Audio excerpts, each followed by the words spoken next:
The Agricultural, Natural, and Resource Subcommittee is now in session. Mr. Clerk, take the roll, please. Representative Fritz. Here. Representative Halsey. Here. Representative Jones. Representative Reedy. Here. Representative Shaw. Here. Representative Todd. Here. Representative Travis. Here. Vice Chairman Darby. Here. Chairman Grills. Here. Chairman, you have a quorum. Thank you, Kyle. Mr. Darby, if you don't mind, would you lead us in prayer and then lead us in the pledge to our flag? Yes, sir.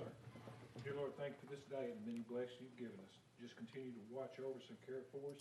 Give us that common goal, dear Lord, of saving lost souls.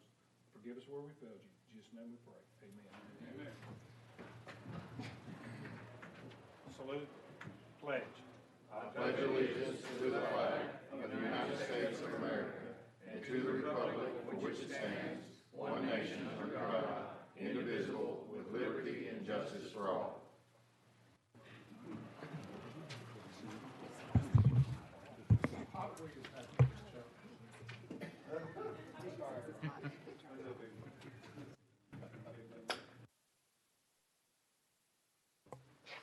Does that work there?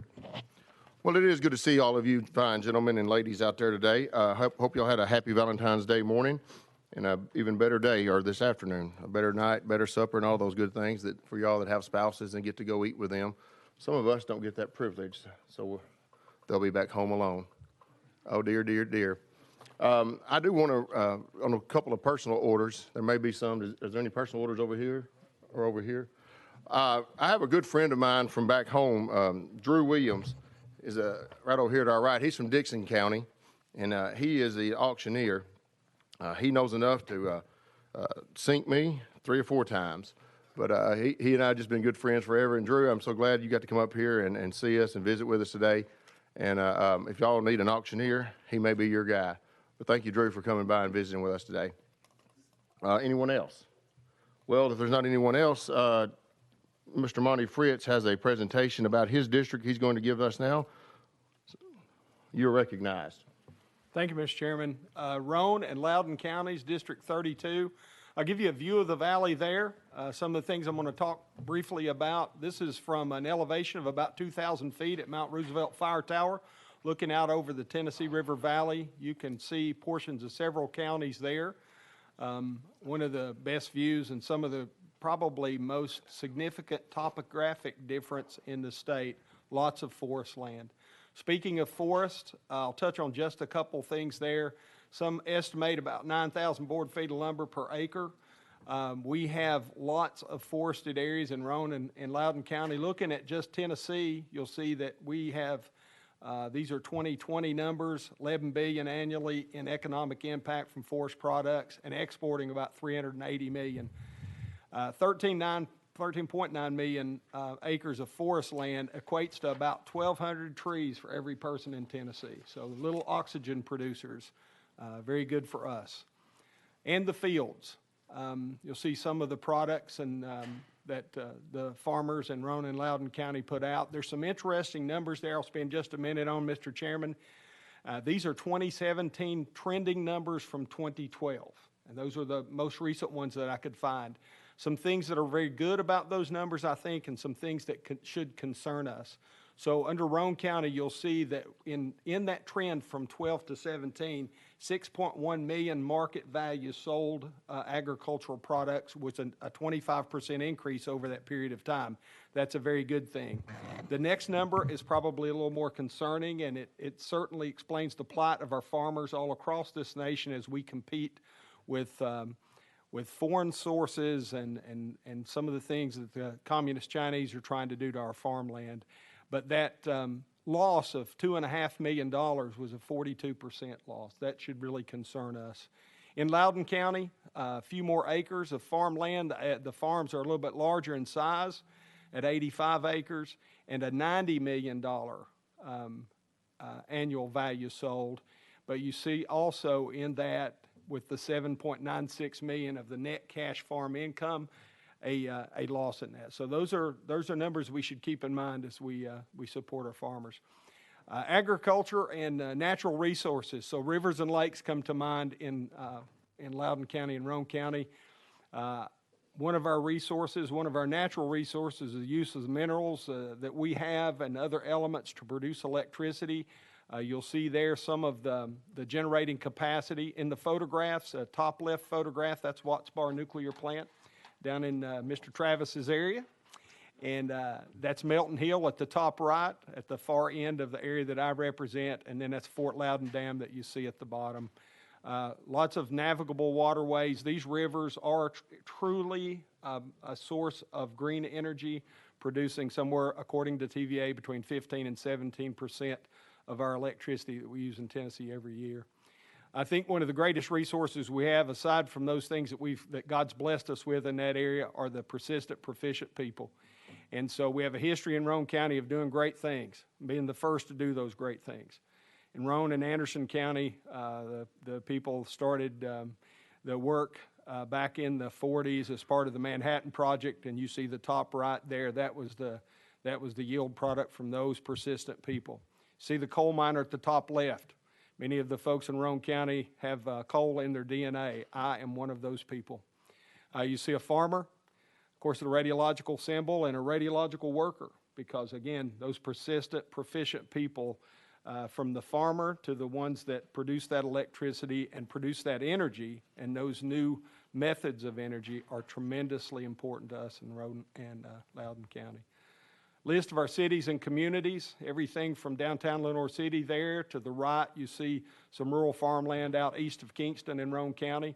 Bottom left, you see the historic district there in Kingston, and to the bottom right, you'll see one of the old guard shacks from when the wheat community in Roane and Anderson County was converted into the Manhattan Project. In 18 months' time, those people went from farmland to producing U-235 isotope that won the war. So again, persistent people. Thank you, Mr. Chairman. Thank you, Mr. Fritz. Anybody have any questions about where Mr. Fritz is from? All right. Well, with that, I should have made one more recognition a while ago. I'm sorry I didn't do that. But Farm Credit Mid-America, they're one of the larger ag lenders here in the state, and they have a couple of representatives with us today, Jason Alexander and Joe Duggar. Is that correct? Joe Dagger, excuse me. Well, it is good to have you in the audience with us today, and for all that y'all do for the farmers here in Tennessee and across the nation. So, welcome. All right, with that, just a couple of housekeeping. Number 3 on our list will be taking off a notice. Now we'll bring up House Bill 032 by Scott Sapicki. You're properly before the committee. You recognize, Mr. Sapicki. Thank you, Mr. Chairman. Members, I've been here 5 years, and I never thought that I'd be coming to talk to you about this bill. Never thought it possible. Currently, there are companies and universities across our country right now that are trying to figure out the technology to put human vaccines into our food source, right now without our knowledge. This bill, House Bill 32, is trying to address that as a consumer protection bill that basically states that if you put a human vaccine into our food source, you have to disclose that to the public. Now, some in social media have taken offense at this bill that this technology doesn't exist. It's all fabricated. UC Riverside scientists right now are studying whether they can turn edible plants like lettuce to contain human vaccines. Reynolds American, one of the largest tobacco producers in the world, has a plant in Kentucky, Kentucky Bioprocessing LLC, has been infecting fast-growing tobacco plants with a genetically modified coronavirus to see if it could produce antibodies for a possible vaccine for humans. BAT Biotech, which is a British-American tobacco, is trying to do the exact same thing in tobacco and other food sources right now in America. This is real. There are papers all over right now put out there about this technology. Some of the companies have already gone through phase 1 testing and are now into human trials. This is going to come to our doorsteps pretty soon, and I believe this bill is imperative that we pass this bill to make sure that we provide the necessary consumer awareness so that when you go to the grocery store and you're looking to purchase a head of lettuce, that you know exactly what's contained in that head of lettuce on whether or not, like we know with peanut allergies, if you're allergic to certain vaccines, that head of lettuce could kill you. So that's what this bill tries to address. However, this is interstate commerce. which presents a whole different challenge to us here in Tennessee of how do we protect our citizens in Tennessee from this type of food source entering our food chains in our grocery stores. I'm very happy to announce that Farm Bureau, our very own Farm Bureau here in Tennessee, is going to pick up the challenge. And they're going to take this to Washington. And they're going to see if they can get federal law passed to put labeling across the country to protect all the citizens of our country so that they'll know exactly what's in their food source. And I applaud, Farm Bureau's here today, and I applaud Farm Bureau for taking up this challenge. And I've made a commitment to them that we'll give them 1 year. I'll be back here next year, hopefully with good news that there's been a federal law passed to protect our citizens from this stuff. But if not, I'll be prepared to run this House bill next year so that we can protect the people of Tennessee moving forward. And then by then I'll have better updates and better data to show how far along they are. So I'll be happy to answer questions, Mr. Chairman, and we'll take it from there. Thank you, Mr. Sapicki. First off, I just want to thank you for being the tip of the spear here. When this was originally brought to me and you and I talked about it, I thought, man, this guy, what's he been watching? Where's he getting his information?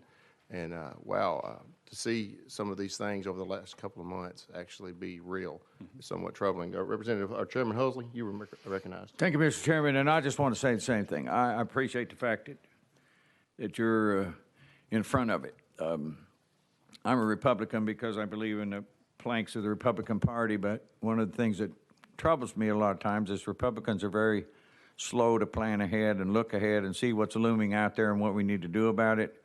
We're really good at reacting, but most of the time we're not really good at planning. Democrats, on the other hand, plan ahead, see? So I'm really glad that you're on the front end of this, and I appreciate it. Thank you, Chairman. Chairman Reedy. Thank you, Mr. Chairman, and likewise to add to that, and of course, in the state of Tennessee, we promote our farmers markets, buy local, because you know what you're buying. And currently, I applaud you for, I don't know where the genesis of this is, where you first heard about it, but our food chain and keeping it from being adulterated is very important to all of us and to all of our health. And it's interesting over the years, especially, it was mentioned about China. In China with apple juice or produce coming over, and then we have it sent to a lab and we find out it's the chemicals they use for herbicides, pesticides, shows up in the food that we're feeding our children becomes very concerning. And so as a parent and as a concerned citizen, I first heard about this, Farm Bureau come to visit me about it, and it's like, this is crazy. And as a young military officer, I went through the NBC school, nuclear, biological, chemical, and how foreign entities can contaminate our food sources or our water systems. And that's right. What I'm eating or what you're eating concerns me, and somebody has to have authority to regulate that. And I think you're on the right track, sending it to the federal level, because it is interstate. That we're a global food basket, if you will. So interstate and across country borders, we do business with Mexico and Canada, and that's right. It's the federal government should be the authority that has oversight on this, and it's just crazy for me to think about a vaccine or a chemical being interjected into our food system, and then we are eating it not knowing about it. But that's all I have to say. Thank you, Mr. Chairman. Chairman Speaker, you recognize. First of all, let me give credit where credit's due. You know, we've had a lot of people from California moving to Tennessee. One of my constituents, his name's Dana, I won't go into his last name, he brought this to my attention. And if any member would like it, I have a report that they've done from California describing that the technology has pretty much been perfected in tomatoes. They're working on lettuce right now, tobacco. The problem we have with this is the American food source is the best food source in the world. We feed the world. And the ramifications of this happening could affect our ability to export our foods to the world, which could be huge. We saw the presentation by Representative Fritz here. This could be detrimental to American agriculture and the confidence from the consumer in our food sources. And so I hope and pray that I'm able to come back here next year and hopefully maybe with Farm Bureau standing next to you to say that they've passed a bill in Congress and the President has signed it, protecting the American people from this type of technology. Like I said, I would have never thought 5 years ago I'd be standing before you talking about this issue, but here we are. Thank you, Mr. Chairman. Representative Jones. Thank you so much, Mr. Chair. And I echo a lot of what my friend and colleague, Chairman Reedy, stated. I am concerned with the corporate products, being put into our food by these agricultural corporations, these dyes that are banned in other countries. But this is my first time hearing about vaccines, to be quite honest, being put in food. And so I had a few questions, if you don't mind, if that's okay, Mr. Chair. Mr. Chairman, can I clarify real quick? Recognized. And if I did it, I apologize, committee. We're not talking vaccines here. We're talking human vaccines, because there are vaccines given to our animals that protect them from diseases. This does not contemplate that. This contemplates human vaccines that are being introduced by these companies to give us vaccinations without our permission. Representative Jones. Thank you so much, Chairman. Representative Sapicki, so the vaccine, the human vaccine you're referencing is the COVID vaccine, is that correct? Chairman speaking. It's one of others, yes. Representative Jones. Is it your position that the government is secretly putting this into our food or attempting to secretly put this in our food? Do you think that there is some plan to do that? I'm just curious as to the trajectory of your thought. Chairman speaking. Well, I think a lot of it comes down to the original grant to UC Riverside came from the federal government to look into this technology. Currently, there is nothing in federal code that says it has to be labeled. So I'm trying to connect the dots here to make sure. Now, we don't represent California, we don't represent New York or Montana, but we represent the people of Tennessee. And our job is to make sure that if there's something out there that could harm our constituents, we put protections in there in place to make sure that they know what's in their food. Representative Jones, you're Thank you, Mr. Chair. Is there anything in your research or study that would lead you to believe that that these things are being secretly put into our food, for the need for labeling? Do you think that, has anything in your research said that this is secretly being injected into our food, or that there is a plan to do that? Chairman speaking. Thank you. No, I don't believe it's secretive, because most of the information I pulled is public knowledge right now. Representative Jones. Thank you. And so the labeling would serve what purpose? If this is not widespread yet, what was the purpose of this labeling? Chairman speaking. Basically, consumer protection. We require labeling right now for peanut allergies, right? If I have something that has peanuts in it and I don't disclose that, a person who's allergic to peanuts could die from that. There are case studies on vaccines, on all human vaccines, that some people have allergic reactions to them. The problem we have with this technology is state law, first of all, for minors, prohibits giving a vaccine to a minor without parental consent. If you send your student to school and they're getting lettuce from the lunch counter and it has this vaccine in it, that's without your consent. So what this does is it provides consumer protection for those, that basically says if it's in there, all you have to do is label it, and then the consumer can decide whether or not they want to purchase that product. Representative Jones. Thank you. And so you just stated, Representative Sapicki, that an example you gave was that the school lunch would have lettuce with this vaccine in it. So your assertion is that they were secretly be putting this into our children's lunch. Is that the theory that you're presenting, that you just stated? Chairman speaking. I've never said secret. Representative Shaw.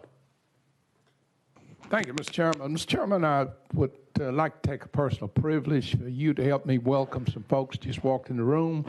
They're with the NAACP statewide. I do know that some of them are from my district in Hardeman County. I'd like for y'all to help me make welcome members of the NAACP across the state of Tennessee. Yeah. Seeing no further questions, Chairman speaking, do you have any? Yes, at this moment, members, I'd like to go ahead and take this bill off notice to give Farm Bureau the opportunity to work on this at the federal level. Come back next year, and hopefully I'll have some very good news for you at the federal level. If not, we will take this action up next year, Mr. Chairman. Without objection, bill's off notice. Next bill is HB 0599, but Representative Powell. Do we have a motion and a second? Motion. Second. You're properly before the committee. Representative Powell, you're recognized. Thank you, Mr. Chairman, and members of the committee. So I wanted to briefly describe a little bit about this bill. My plan is to roll it a week and work with various departments that are also have an interest in working out this bill. So a couple of years ago, in 2021, I had residents, there were actually 6 specific homes in my district, where we had pretty severe rain event in Nashville and in South Davidson. We had a lot of flooding that occurred. and some residents woke up and literally 300 feet of their backyard was gone. Their homes had been kind of built on a hill with a slope, but still, literally 300 feet of their yards were gone. So we worked and met with them. As you know, unfortunately, it was challenging because there were very little things there was very little that we could do as a state to help those residents. The Army Corps of Engineers got involved. We had different city agencies that were also involved, but wanted to look to make sure that this issue did not happen again, and that we could, as best we could, help residents at least know and have advance warning that they might have issues with flooding and landslides, and at least improve our ability to predict that. So I give my assistant credit. He worked very closely with those residents, and we looked at different options we had in our state. And one of the things that came out was a mesonet system. A mesonet system is basically a ground weather system that helps predict soil saturation and can also collect more accurately weather on the ground versus a lot of the weather we see is done from a satellite perspective. The state climatologist is in support of mesonet system, thinks it would be beneficial to help provide advance warnings to our communities from severe flooding events. We had, Chairman Reedy represents Waverly. We think with a mesonet system in place statewide, that would have given advance notice for that event, and we could have saved lives. This would be beneficial to our farmers and our rural communities to have better weather collection data from the ground to understand. So what the bill does is two different things. It works on reporting both landslides and floods to federal reporting U.S. landslide inventory, as well as develop a statewide mesonet system for improvement of collecting that data. Currently, as the bill is written, it has this being under TDEC. I've talked to both TEMA and the Department of Military, who have both interest in this bill, and so we're working on an amendment to figure out the proper way to house this as we move forward. So I would like to roll the bill a week, but I'm ready to stand, for any questions. I know this is kind of a complicated issue, and you probably saw this. You said, what is a mesonet? So I want to at least put this concept before you today and then continue to work on this and present it next week. Chairman Reedy has a question, but Chairman Speaker needs to get his phone because he has another committee to go to. Thank you, Mr. Chairman. Chairman And Representative Powell, I appreciate the intent of this bill.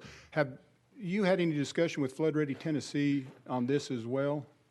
Flood Ready Tennessee, I have not heard from them, but Okay. I'd welcome conversations with Hopefully somebody here knows of them, and Casey's going to take care of you there. And Flood Ready Tennessee across the whole state, and Mr. Chairman, and that's where we had legislation last year, Senator Roberts and I, and the discussion we're having, and it's many previously elected officials, current elected officials in all of our county cities talking about the flooding that's going on in their counties. And you can look them up on the internet, and they're having constant meetings everywhere, but it's necessary, and that's right. And I think a big portion of what we're doing to farmlands,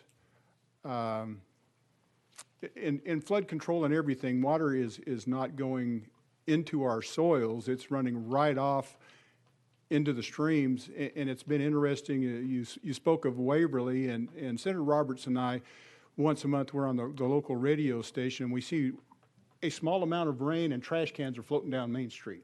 It's like, it's the situation, what flooding took place that took 20 lives, and it was Trace Creek. But that's where TEMA, under the Department of Military, and of course, that's where we passed legislation for drones so we can go in and evaluate. So a lot of mapping is going on across the state of Tennessee, trying to figure out the weather patterns and what areas are most prone to flooding, but then also getting that early warning system out so we can alert citizens that may be in those 100-year flood. And it was 2010, we had the 100-year flood, and then the next year in Houston County, it flooded just the same, and it's like, okay, what do we call this one then? We already had the 100-year flood. Right. And so a lot of this mapping and technology is being used from aerial, from ground, and these different groups that I'm sure that you're already working with, so I applaud you on this piece of legislation. Thank you, Mr. Chairman. Thank you, Chairman Reedy. I really do appreciate that, and I commend you on your work. I think that you mentioned, we had an issue. It was significant, 100-year event, and then you have another event, another rainfall event, and you're like, this is just, it's not been 100 years, it's been a couple months. And so, we continue to see these issues occur on a more regular basis. And so I think the key thing here is to continue to arm ourselves with the data, and to monitor that, and to improve our capabilities across the state. And so the bill actually has a mesonet system in every county, and that's an important component. So it's not just statewide, and as weather moves, we can have that advance notice and real-time data. I'm told that the weather readings from this can take place. They can switch it to where they can literally in every 3 seconds get accurate weather data, what's happening on the ground. So it's very powerful information. Chairman Reedy? All right. For no further questions then, we will roll this bill 1 week. Thank you, Chairman, Committee. That wraps up our calendar for the day. If there's any other questions, comments, we are adjourned.